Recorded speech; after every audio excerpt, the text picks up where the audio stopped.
உலகத்துல இருக்கிற மிகப்பெரிய பாம்புடைய பேரு தான் வாசுகி இண்டிகஸ். 2005 குஜராத் நிலக்கரி சுரங்கத்துல ஆராய்ச்சியாளர்களால் கண்டுபிடிக்கப்பட்ட ஒரு பிரம்மாண்டமான உயிரினத்துடைய முதுகெலும்பு.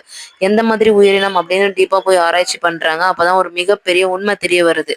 அதாவது 4.7 கோடி வருஷம், அந்த வருஷத்துக்கு முன்னாடி 49 அடி நீளத்துல 1 டன் எடையில ஒரு பாம்பு வாழ்ந்திருக்கு. இந்த பாம்போடைய முதுகெலும்பு தான் கண்டுபிடிச்சிருக்காங்க ஆராய்ச்சியாளர்கள். இந்த ஆராய்ச்சியை மேற்கொண்டு தொடங்குறதுக்கு முன்னாடி இந்த பாம்புக்கு வாசுகி இண்டிகஸ்னு பேர் வைக்கிறாங்க.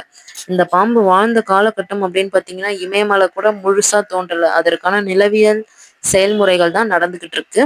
அந்த மாதிரி ஒரு பழமையான காலகட்டம்.